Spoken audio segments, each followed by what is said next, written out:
بسم اللہ الرحمن الرحیم عن ابی سعید الخدری رضی اللہ تعالی عنہ قال قال رسول اللہ صلی اللہ علیہ وسلم کیف انعم وصاحب السور قد التقمہ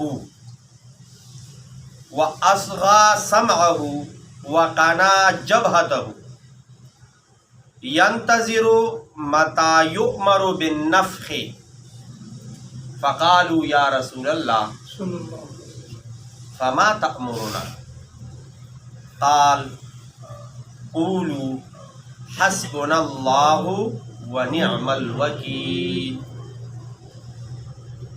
ابو سعید خدری رضی اللہ تعالی عنہ فرماتے ہیں کہ نبی علیہ الصلوۃ والسلام نے ارشاد فرمایا کیف انعم، میں کیسے یا میں کیوں کر خوش رہوں، وصاحب السور، حالانکہ سور والا یعنی اسرافیل علیہ السلام قد التقمہ، اس نے سور کو منہ میں اس طرح پکڑ کے رکھا ہے، وَأَصْغَى سَمْعَهُ، ایک ہے نا بات سننا اور ایک ہے کان لگا کے بات سننا، تو اس نے کان لگایا ہوا ہے یعنی آرڈر کا منتظر ہے کہ کب حکم آئے گا کہ سور میں پھونکو، اور وہ سور میں پھونکے۔ اور جو بندہ انتظار کرتا ہو وہ پھر تھوڑا سا ایسے جھکا ہوا ہوتا ہے، تکا ہوا ہوتا ہے۔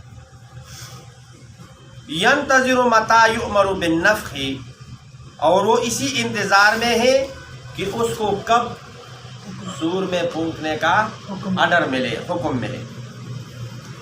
تو جب نبی علیہ الصلوۃ والسلام نے یہ ارشاد فرمایا کہ میں کیوں کر خوش رہوں، تو صحابہ، وہ تو صحابہ تھے، انہوں نے کہا یا رسول اللہ صلی اللہ علیہ وسلم فما تأمرنا، جب آپ کا یہ حال ہے پھر ہم کیا کریں، پھر ہم کیا کریں؟ آپ تو نبی ہے، آپ تو انبیاء کا امام ہیں، تو پھر ہمارا کیا بنے گا، ہمارا کیا بنے گا؟ قال، نبی علیہ الصلوۃ والسلام نے فرمایا اگر اس موت کی سختیوں سے، قیامت کے حساب کتاب سے آسانی چاہتے ہو، خلاصی چاہتے ہو، قولو، کہا کرو، حسبنا اللہ ونعم الوکیل، حسبنا اللہ ونعم الوکیل، حسبنا اللہ ونعم الوکیل، ہمارے لیے اللہ کافی ہے، ونعم، اور بہترین، الوکیل، کارساز۔ تو جتنا مرضی اس اسرافیل علیہ السلام سور میں پھونکے، جتنا مرضی حساب کتاب ہو، جب اللہ ہماری طرف سے کافی ہے تو کوئی ڈرنے کی، کوئی خوف کی بات اور نہیں۔ تو اس کو اپنا وظیفہ بنا لیں گے نا انشاءاللہ، ہاں، موت کی سختیوں سے اور آخرت کے عذاب سے اللہ رب العزت ہماری حفاظت فرمائے۔ اور نبی علیہ، اب دیکھو نا، ہم کسی کے پاس جاتے ہیں، ہمیں کوئی وظیفہ بتائے برکت کے لیے، یا کوئی دم بتائے، یا پتہ نہیں کیا کیا بتائے، تو ابھی نبی علیہ الصلوۃ والسلام سے کوئی بڑا پیر ہو سکتا ہے؟